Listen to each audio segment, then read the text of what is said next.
राष्ट्रपति तक बना दिया गया और क्या कर सकते हैं, राष्ट्रपति तक बना दिया गया और क्या कर सकते हैं। ये कांग्रेस की सोच है देश के पूर्व राष्ट्रपति प्रणब मुखर्जी के लिए, जो एक बार फिर उजागर हुई है। वो भी तब जब कांग्रेस के नेता पूर्व पीएम मनमोहन सिंह के अंतिम संस्कार पर सियासत कर रहे हैं और मोदी सरकार पर अपमान करने का आरोप लगा रहे हैं। लेकिन कांग्रेस की हिपोक्रेसी का भांडाफोड़ दिग्गज कांग्रेस रहे प्रणब दा की बेटी ने ही कर दिया। 45 साल तक वो कांग्रेस की एक स्टॉलवर्ड लीडर रहे। सीडब्ल्यूसी कांग्रेस वर्किंग कमेटी का साथ 30 साल तक जुड़े रहे। तो ऐसे एक व्यक्ति की निधन होने का बाद सीडब्ल्यूसी कोई कॉन्डोलेंस मैसेज फॉर्मली एक प्रॉपर सीडब्ल्यूसी बुला के ये पास नहीं करेगा, तो ये बात का मुझे बहुत दुख हुआ। राष्ट्रपति बना दिया और क्या करना चाहिए। प्रणब मुखर्जी कांग्रेस के साथ में जो विश्वासघात किया, उसके बावजूद में भी राष्ट्रपति और प्राइम मिनिस्टर दो इम्पोर्टेंट पोस्ट है, एक पोस्ट तो उनको दे दिया गया। उनको ग्रेटफुल होना चाहिए कांग्रेस पार्टी। प्रणब मुखर्जी कहीं बड़े ना हो जाए, प्रणब मुखर्जी को लीगेसी से बाहर रखने के लिए उनके लिए किसी प्रकार की चेष्टा इसी कांग्रेस पार्टी ने नहीं की। कांग्रेस की ओर से अपने नेताओं के अपमान की फेहरिस्त सिर्फ प्रणब दा तक नहीं है, बल्कि पूर्व पीएम नरसिम्हा राव हो या फिर मोरारजी देसाई। कांग्रेस की सरकारें रहते इन्हें भी कोई स्थल दिल्ली में नहीं मिला। कांग्रेस तब सरकार में थी, ताकतवर थी, लेकिन अब जब 10 साल से सत्ता का सूखा है तो सियासी स्वांग किया जा रहा है और उसके पीछे विपक्ष यही भ्रामक दावे कर रहा है कि स्मारक के लिए जमीन नहीं दी। इसलिए आनी नहीं चाहिए थी, बिना चिट्ठी लिखे हुए ही केंद्र सरकार खुद को आगे आकर ये फैसला करना चाहिए था। हम सर सम्मान इनका स्मारक यहाँ बनेगा, दाह संस्कार होगा। सबसे ज्यादा अफसोस की बात यह है कि ऐसे मुद्दे पे भी हम लोगों को बात करनी पड़ रही है। ये दिखाता है कि सरकार की सोच कितनी ओछी है, कितनी छोटी है। जिन्होंने अपने जीवन काल में कभी डॉक्टर मनमोहन सिंह को सम्मान नहीं दिया, आज उनकी मृत्यु के बाद भी वह उनके सम्मान के ऊपर सियासत करते नजर आ रहे हैं। ये बहुत दुखद है। जब केंद्र सरकार ने समाधि स्थल बनाने का ऐलान कर दिया है, कांग्रेस और डॉक्टर सिंह के परिवार को भी बता दिया है, तो फिर विपक्ष क्यों हंगामा कर रहा है। कभी मनमोहन कैबिनेट का प्रस्ताव फाड़ने वाले राहुल गांधी भी आज उनका अंतिम संस्कार राजघाट के पास न करने पर मोदी सरकार को कटघरे में खड़ा कर रहे हैं और सिख पीएम के अपमान का आरोप लगा रहे हैं। कांग्रेस ने हमेशा ही एक परिवार को छोड़कर बाकियों की अनदेखी की जाती है, उनको छोटा दिखाया जाता है। ये मैसेज देने की कोशिश की जाती है कि इस परिवार के बराबरी में कोई नहीं है। हमने नरसिम्हा राव जी का भी देखा, प्रणब दा जी का भी देखा। जातन लागे सो तन जाने किसी पार्टी का मसला नहीं है, देश के गौरवमयी इतिहास का सवाल है। ये इंसान खास था, ये इंसान जीता जागता इतिहास था। मनमोहन सिंह सिर्फ सिख और कांग्रेसी नहीं बल्कि भारतीय थे और पूरे देश के प्रधानमंत्री थे। एक ऐसी शख्सियत जिन्होंने जीते जी कभी दलगत सियासत नहीं की, 50 सालों तक देश की आर्थिक सेहत को सुधारते रहे।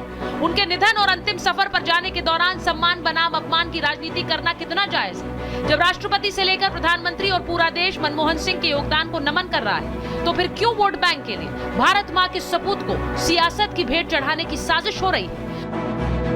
Bureau report, Republic Bharat. मेरे साथ जो मेहमान जुड़ रहे हैं महाभारत में, परिचय करा देती हूं। बीजेपी के प्रवक्ता तुहिन सिन्हा जी हमारे साथ जुड़ रहे हैं। प्रोफेसर संगीत रागी को आप देख रहे हैं, राजनीतिक विश्लेषक हैं, आरएसएस विचारक हैं। हमारे साथ अवधेश जी स्टूडियो में आ गए हैं, वरिष्ठ पत्रकार हैं। और अजय वर्मा जी कांग्रेस के नेता हमारे साथ जुड़ रहे हैं। विवेक श्रीवास्तव जी लेफ्ट के नेता हैं, पॉलिटिकल एनालिस्ट हैं।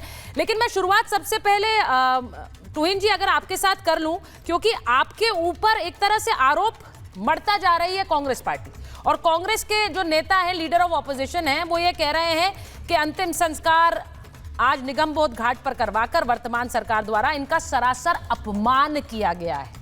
वो ये कह रहे हैं कि एक दशक के लिए वो भारत के प्रधानमंत्री रहे, लेकिन आप लोगों ने यानी कि बीजेपी की सरकार ने महान पुत्र का आदर तक नहीं किया। मैं सबसे पहले चाहूंगी आप डायरेक्टली इसको एड्रेस करें। नमस्ते सुचारिता जी, सबको नमस्ते। देखिए, पूरा देश इस वक्त शोकग्रस्त है, शोकाकुल है, और ऐसी परिस्थिति में हम इस विषय पर डिबेट कर रहे हैं, ये कितना शर्मनाक है। लेकिन कांग्रेस पार्टी की हरकतें इतनी ओछी हो गई हैं कि हम इसको कांग्रेस पार्टी के आज के व्यवहार को निर्लज्जता की पराकाष्ठा कहें तो भी मेरे ख्याल से वही उचित शब्द होंगे। देखिए, जिस वक्त जब डॉक्टर मनमोहन सिंह का निधन हुआ, उसके 1 घंटे के उपरांत हमने 7 दिन का राजकीय शोक का ऐलान किया।